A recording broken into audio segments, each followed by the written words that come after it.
અને આખરે લાંબા વિરામ બાદ ફરી એક વખત ગુજરાતમાં મેઘરાજાની ધમાકેદાર એન્ટ્રી થઈ છે। બોટાદ, અમરેલી, મહીસાગર, પંચમહાલ, વડોદરા અને વલસાડ સહિતના જિલ્લાઓમાં વરસાદ વરસવાનું શરૂ થયો। અમરેલીના સાવરકુંડલા, ગારિયાધાર, જાફરાબાદ, લીલિયા સહિતના શહેરી અને ગ્રામ્ય વિસ્તારમાં વરસાદ વરસ્યો। ભાવનગરના ગારિયાધારમાં વરસાદ વરસ્યો તો સાવરકુંડલાના ગાધકડામાં 2 ઇંચ વરસાદથી નીચાણવાળા વિસ્તારોમાં પાણી ભરાઈ ગયા હતા। તો આ તરફ રામગઢની મોઢુરેલી નદીમાં ઘોડાપૂર આવ્યું। અસહ્ય ઉકળાટ બાદ વરસેલા વરસાદને કારણે વાતાવરણમાં ઠંડક પ્રસરી તો બીજી બાજુ ખેડૂતોમાં પણ ખુશી જોવા મળી, કારણ કે લાંબા સમયથી તેઓ વરસાદની વાટ જોઈને બેઠા હતા।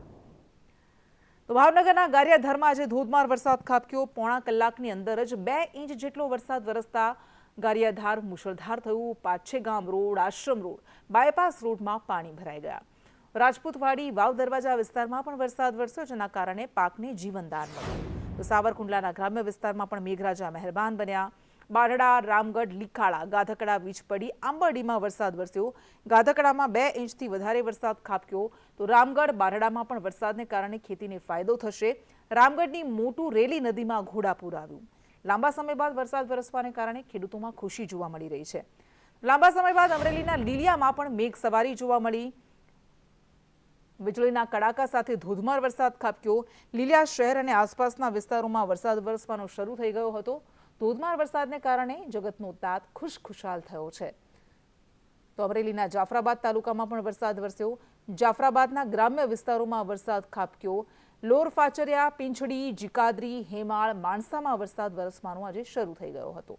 અમરેલીમાં જિલ્લામાં આજે સાર્વત્રિક વરસાદ વરસ્યો। લગભગ રાજુલા તાલુકાના ડોળિયામાં વરસાદ ખાબક્યો। બાલાપર, મસુમદડા સહિતના ગામડાઓમાં પણ વરસાદ ખાબક્યો। વરસાદને કારણે ડુંગરની સુકો નદીમાં ઘોડાપૂર આવ્યું। તો અમરેલીમાં અવિરત વરસાદને કારણે દેવળિયાની નદી પણ છલકાય છે। અમરેલી તાલુકાના દેવળિયા ગામના ચેકડેમ ઓવરફ્લો થયા છે। નાના મોટા ચેકડેમ છલકાવાને કારણે ખેડૂતોમાં હરખની હેલી જોવા મળી રહી છે। આ તરફ ગીરના જંગલમાં પણ આજે ધોધમાર વરસાદ ખાબક્યો। ગીર ગરડાના ઉના ગામની નદીમાં પૂર આવ્યા। નાના સમઢિયાળાની માલણ નદીમાં સારો વરસાદ વરસવાને કારણે ઘોડાપૂર આવ્યું છે।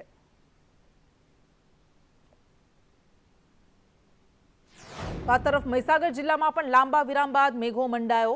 મહીસાગરના લુણાવાડા શહેર સહિત ગ્રામ્ય વિસ્તારોમાં વરસાદ વરસ્યો। લુણાવાડાના દરકોલી દરવાજા, હાટડિયા બજારમાં ઘૂંટણસમા પાણી ભરાઈ ગયા। ધોધમાર વરસાદ વરસવાને કારણે ખેડૂતોમાં ખુશીની લાગણી છે, કારણ કે વરસાદથી ડાંગરની ખેતીને જીવતદાન મળ્યું છે।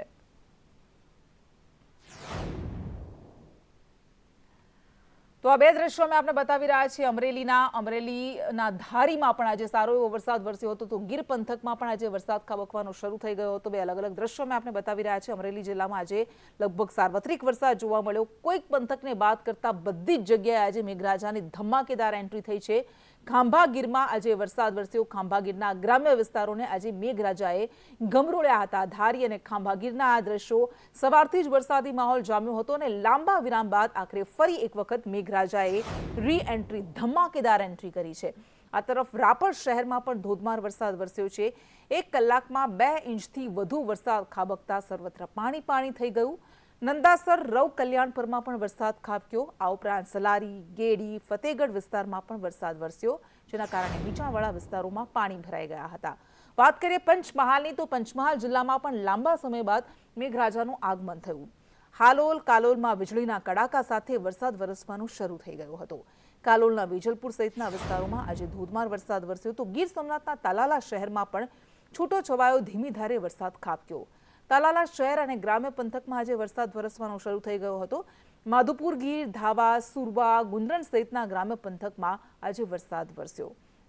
આ ઉપરાંત વડોદરામાં વાઘોડિયામાં લાંબા વિરામ બાદ મેઘરાજાએ એન્ટ્રી કરી। નવા આજવા, દેવરિયા, ખંધા, ગજાદરા, માળોધર, તવરા સહિતના ગામડાઓમાં વરસાદ વરસ્યો, જેના કારણે રોડ રસ્તાઓ પર વરસાદી પાણી ભરાઈ ગયા હતા। તો છોટાઉદેપુરના બોડેલીમાં પણ ધોધમાર વરસાદ વરસ્યો। 1 સપ્તાહનો આ વરસાદે વિરામ લીધો હતો અને આખરે આ વિરામ પૂરો થયો છે। કાળઝાળ ગરમીથી લોકોને રાહત મળી છે। તો બોટાદમાં જ્યાં વરસાદની વાટ જોવાઈ રહી છે, ત્યાં પણ લાંબા વિરામ બાદ વરસાદી માહોલ જામ્યો। શહેર સહિત તાલુકાના અનેક ગામોમાં વરસાદ ખાબક્યો। પાળિયાદ રોડ, ભાવનગર રોડ પર વરસાદ વરસ્યો। આ ઉપરાંત ગરડા રોડ, હિફલી વિસ્તારમાં પણ વરસાદ વરસવાનો શરૂ થઈ ગયો હતો। ખોડિયારનગર, ટાવર રોડ વિસ્તારોમાં પણ આજે વરસાદ ખાબક્યો હતો। દક્ષિણ ગુજરાતના વલસાડમાં પણ વરસાદી માહોલ જામ્યો હતો। સમગ્ર જિલ્લામાં છૂટો છવાયો વરસાદ જોવા મળ્યો। જિલ્લાના તમામ તાલુકામાં ધીમી ધારે વરસાદ ખાબક્યો હતો. તો આ દક્ષિણ ગુજરાતના ડાંગ જિલ્લામાં પણ આજે વાતાવરણમાં પલટો આવ્યો. આહવા અને જિલ્લામાં અનેક સ્થળોએ આજે વરસાદ વરસ્યો. આહવાના મુખ્ય માર્ગો પર પાણી ફરી વળ્યા. વરસાદથી વાતાવરણમાં ઠંડક પ્રસરી છે.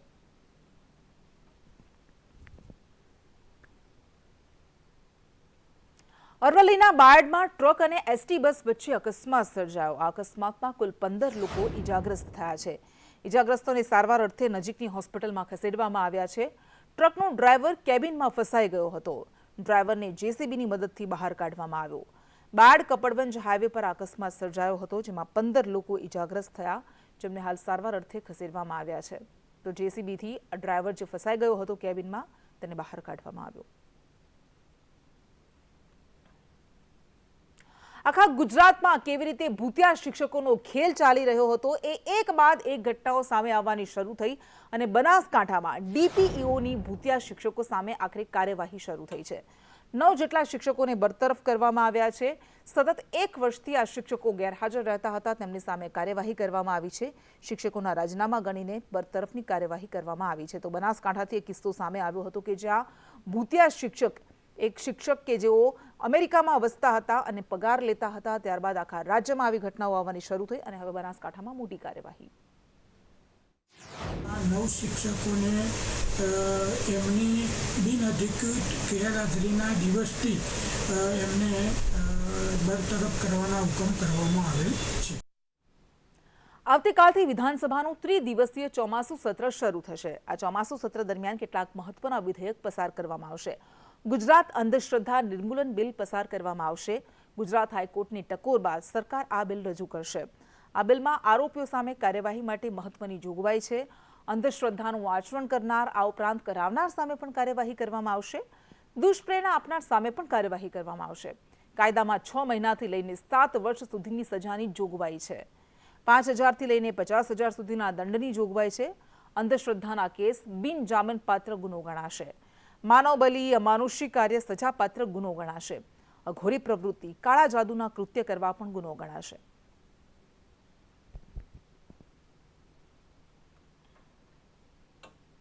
વિધાનસભા સત્રને લઈને ભાજપ કોંગ્રેસ આમને સામને. વિધાનસભા સત્રને લઈને અમિત ચાવડાએ નિવેદન આપ્યું છે કે ટૂંકી નોટિસથી આ સત્ર બોલાવવામાં આવ્યું છે.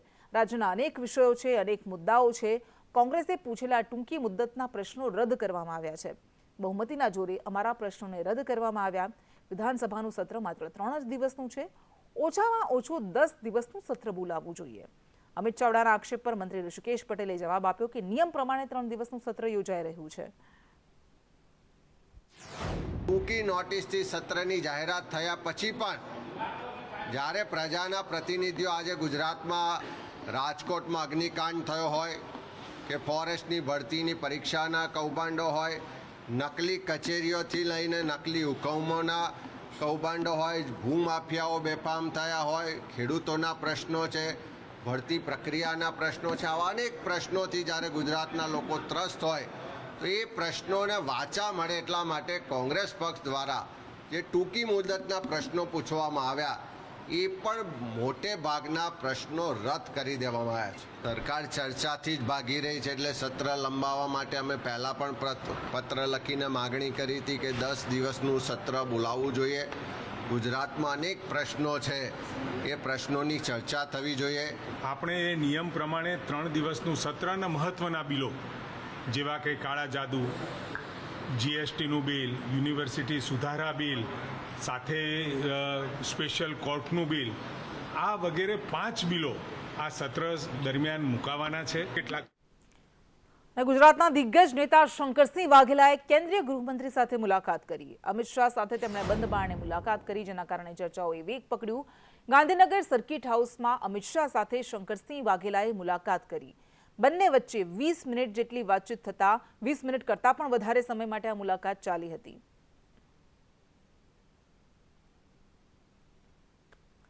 અને કોંગ્રેસે રાજકોટની વિંછિયા તાલુકા પંચાયત ગુમાવી દીધી છે. ભાજપે વિંછિયા તાલુકા પંચાયત પર કબજો કરી લીધો છે. વિંછિયા તાલુકા પંચાયતમાં ભાજપનો ભગવો લહેરાયો છે. પ્રમુખ તરીકે ભાજપના નીતા ગઢાદરાની બિનહરીફ જીત થઈ છે, તો ઉપપ્રમુખ તરીકે ભૂપત રોજાસરાની બિનહરીફ જીત થઈ. કોંગ્રેસના પ્રમુખ સામે અવિશ્વાસની દરખાસ્ત મંજૂર થઈ હતી. ફરી આજે પ્રમુખ અને ઉપપ્રમુખની આજે ચૂંટણી હતી. આ ચૂંટણીમાં નીતાબેન દેવરાજભાઈ ગઢાદરા જે બેન પ્રમુખ તરીકે જેમની વરણી થઈ છે અને ઉપપ્રમુખ તરીકે ભૂપતભાઈ રોજાસરા જેમની સર્વાનુમતિએ વરણી થઈ છે. તેમાં ગઢાદરા નીતાબેન દેવરાજભાઈ જેમની પ્રમુખ તરીકે ચૂંટણી થયેલ છે અને ઉપપ્રમુખ તરીકે શ્રી રોજાસરા ભૂપતભાઈ લખમણભાઈ તેમની ચૂંટણી થયેલ છે. બંને સભ્યોની પ્રમુખ અને ઉપપ્રમુખ બંનેની બિનહરીફ વરણી કરવામાં આવે. રોડ ઢોર અને ટ્રાફિક મુદ્દે હાઈકોર્ટમાં સુનાવણી કરવામાં આવી અને આ વખતે હાઈકોર્ટે કેટલીક આકરી ટિપ્પણી કરી છે. રોડ રસ્તા મુદ્દે હાઈકોર્ટે સરકારનો રીતસરનો ઉધડો લઈ લીધો છે, લતાડ લગાવી છે. શું હવે મોટા સાહેબને કોર્ટમાં બોલાવવા પડશે? મોટા સાહેબ આવે તો જ રસ્તા ક્લિયર હોય? હાઈકોર્ટે આ વેધક સવાલ અને કટાક્ષ કર્યો છે. મોટા સાહેબ આવે ત્યારે બધા જ રસ્તા બંધ થઈ જાય છે. અરજદારના વકીલે હાઈકોર્ટમાં રજૂઆત કરી. 2018ના નિર્દેશ છે, સતત પગલાંની જરૂર છે. ટ્રાફિક પોલીસના એફિડેવિટ પર કોર્ટમાં ચર્ચા થઈ. લોકોના સહકારની અપેક્ષાનો સરકારે જવાબ આપ્યો છે. સરકારના જવાબ પર અરજદારે જવાબ આપ્યો કે સરકારી કાયદાનું પાલન કરાવવાનું હોય છે. તો ટ્રાફિક અને રોડને લઈને તમે આખરે શું કામગીરી કરી છે? એવું તો શું કામ કર્યું છે કે જનતા સહકાર આપે?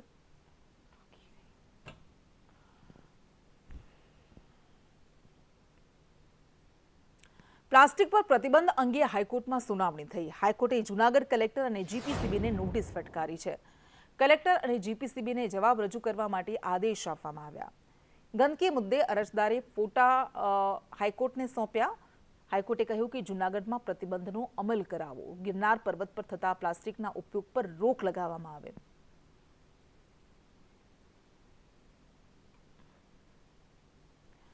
અને રાજકોટના લોકમેળામાં એસઓપીનું રીતસરનું સુરસુર્યું થઈ ગયું. રાઇડ સંચાલકો દ્વારા કોઈ ફાઉન્ડેશન ભરવામાં નથી આવ્યું. આ ફાઉન્ડેશન ભર્યા વગર જ રાઇડ્સ ઊભી કરવામાં આવી. કલેક્ટરે ફાઉન્ડેશન અને સોઇલ રિપોર્ટ ફરજિયાત કર્યો છે, પરંતુ ટીઆરપી કાંડ પછી 45 નિયમોની એસઓપી બનાવવામાં આવી હતી, તેનું પાલન નથી થતું. આ તરફ પ્લોટ ખરીદનાર વિરેન્દ્રસિંહ ગોહિલ કહી રહ્યા છે કે સોઇલ રિપોર્ટ સકારાત્મક આવ્યો છે અને સકારાત્મક રિપોર્ટ આવતા ફાઉન્ડેશન બનાવવાનું ટાળ્યું છે. જન્માષ્ટમીના લોકમેળાની તૈયારીઓ જે છે તે પૂરજોશમાં ચાલી રહી છે, પરંતુ ક્યાંક ને ક્યાંક જે રાઇડ સંચાલકો અને કલેક્ટર તંત્ર વચ્ચે જે એસઓપી એટલે કે નિયમોનું જે પાલન કરવાની વાત હતી તેમાં નિયમોનો ઉલાળ્યો થઈ રહ્યો હોય તેવા દ્રશ્યો સામે આવ્યા છે. આપ જે પ્રકારે દ્રશ્યો જોઈ રહ્યા છો કે અત્યારે જે રાઇડ્સ ઊભી થઈ રહી છે તેમાં કોઈ પણ પ્રકારનું એસઓપીનું પાલન જે છે તે કરવામાં નથી આવી રહ્યું. કલેક્ટર તંત્ર જે છે તેના દ્વારા 45 જેટલા નિયમો જે છે તે બનાવવામાં આવ્યા હતા, પરંતુ ક્યાંક ને ક્યાંક આ નિયમોનો ઉલાળ્યો રાઇડ સંચાલક કરતા હોય તેવા દ્રશ્યો સામે આવી રહ્યા છે. અને મહિલાઓની સુરક્ષાને લઈને જ્યારે સવાલ થઈ રહ્યા છે ત્યારે ભાભરમાં એક એવી ઘટના બની જેને સૌ કોઈને ચોંકાવી દીધા. જૈન સાધ્વીની છેડતીનો પ્રયાસ કર્યો હોવાની ફરિયાદ દાખલ કરાઈ છે. 2 શખ્સો દ્વારા જૈન સાધ્વીની છેડતી કરવામાં આવી. જૈન સમાજના આગેવાનોએ આ મામલે પોલીસને જાણ કરી છે અને બંને શખ્સોને તાત્કાલિક પકડવાની જૈન સંઘે માંગ કરી છે. તો જૈન સાધ્વીની છેડતી મુદ્દે જ્ઞાનીબેન ઠાકોરે પ્રતિક્રિયા આપી છે. તેમણે કહ્યું કે ધર્મ પણ સુરક્ષિત નથી. હું જૈન સમાજની સાથે છું. આરોપીઓને તાત્કાલિક પકડવામાં આવે. પોલીસ તંત્ર પાસે અપેક્ષા રાખું છું કે 24 કલાકની અંદર આ કૃત્યો કરવાવાળા લોકો છે એમને પકડીને જેલના હવાલે કરવામાં આવે. અગાઉ જૈન સાધુઓ ઉપર હુમલાની પણ ઘટનાઓ બનેલી છે અને જ્યારે ગુજરાતની અંદર આવું થતું હોય ત્યારે બેન બેટી સલામત તો નથી, પણ હવે ધર્મ પણ સલામત નથી. અને હું વહેલામાં વહેલી આની પાછળ પગલાં લેવાય એ પોલીસ તંત્રને આ માટે ગંભીરપણે કામ કરવા માટેની એમની પાસે અપેક્ષા રાખું છું. અમદાવાદમાં મેચના ગેરકાયદે સ્ટ્રીમિંગમાં મોટી કાર્યવાહી કરવામાં આવી છે. સાયબર ક્રાઇમ અને ઈડીએ આ કાર્યવાહી કરી. પાકિસ્તાન, કેનેડા અને દુબઈનું કનેક્શન સામે આવ્યું છે. ઈડીએ દેશના અલગ અલગ 20 સ્થળોએ રેડ પાડી. આ કાર્યવાહીમાં 30 લાખનો મુદ્દામાલ જપ્ત કરવામાં આવ્યો. 12 કરોડ રૂપિયાના ક્રિપ્ટોકરન્સીના વ્યવહાર મળી આવ્યા છે. અગાઉ આ કેસમાં 4 આરોપીઓની ધરપકડ થઈ ચૂકી છે. તો આ તરફ મહેસાણા અર્બન કોઓપરેટિવ બેંકની મુખ્ય બ્રાન્ચમાં આરબીઆઈ દ્વારા તપાસ કરવામાં આવી. કોઓપરેટિવ બેંક દ્વારા ધિરાણને લઈને અનેક સવાલો ઊભા થયા છે. ધિરાણ બાદ એનપીએ વધતા બેંકના વહીવટ સામે સવાલો ઉઠ્યા છે. 8 સપ્ટેમ્બરે બેંકની ચૂંટણી પહેલા આરબીઆઈની તપાસથી બેંકનું રાજકારણ ગરમાયું છે. પાટણમાં સરકારી સાયકલ્સ ભંગાર હાલતમાં મળી આવી છે. પાટણની નાણાવટી પ્રાથમિક શાળામાં સાયકલ મળી આવી. સરસ્વતી સાધના યોજના હેઠળ આ સાયકલ્સ આપવામાં આવતી હોય છે. સાયકલ પર શાળા પ્રવેશ ઉત્સવ વર્ષ 2015નું લેબલ લાગેલું છે. છેલ્લા 3-4 વર્ષથી ધૂળ ખાતી હોવાનો આક્ષેપ લગાવવામાં આવ્યો.